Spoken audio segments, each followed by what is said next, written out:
Ndibulise kuni bathandi bezemidlalo eMzantsi Afrika, ingakumbi kuni balandeli bebhola elikhulu ke laseMzantsi Afrika. Sesiphinde safika ke thina boqala zive. Silapha ke baphulaphuli ke masibeke ngohlobo into kaSiphelele Mkhulisi.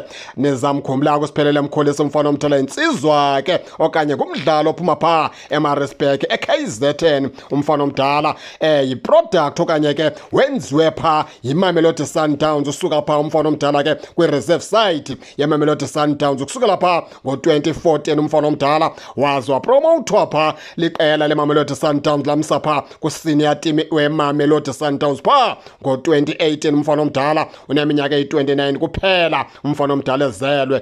Masinoke ke siyinabise into yakhe phantsi komqeqeshi ke okhoyo onguMiguel Cardoso, ngoba kuyaboneka into yokubana umfana omdala ke ingathi ke akayontandane pha kumlumzana Miguel Cardoso, esingathi ke akamthandisisi ncam uMkhulisi okanye mhlambi ke istyle sikaMkhulisi asifithi pha kuMiguel Cardoso.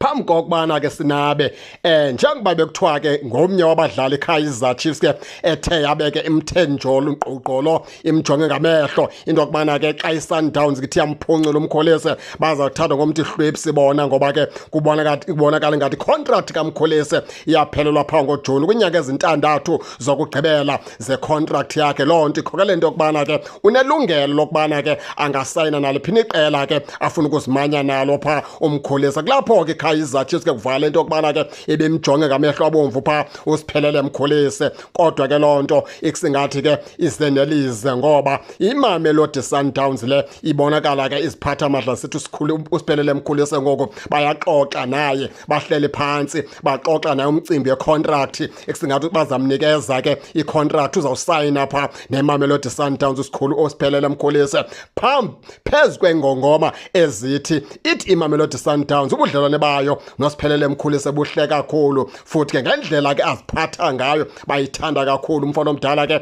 uziphatha kakuhle kakhulu ke akusathethwa ngokwasebholeni nje, ngokwasempilweni nje kwakhe nangaphandle kwebhola ngumfana nje onembeko oziphathe kakuhle kakhulu. Ethi iMamelodi Sundowns ke ayinokhawuleza ke iluze imfana konjengoSiphelele Mkhulisi. Bayaxoxa ke ngoku baxoxa malunga necontract yakhe, into ethetha ukuthi iKaizer Chiefs ke mayichithe lo manzi akho nkukhu ezawuxhelwa apha.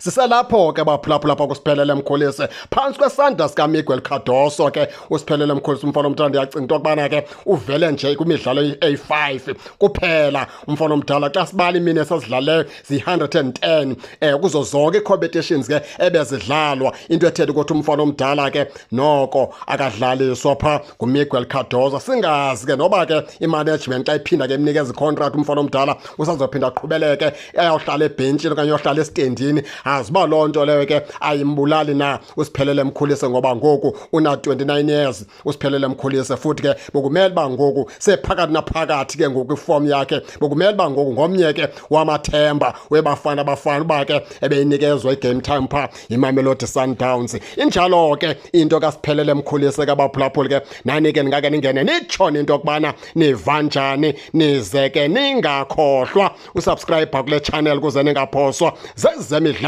endizanothulela zona kwixa elizayo kakuhle babukeli.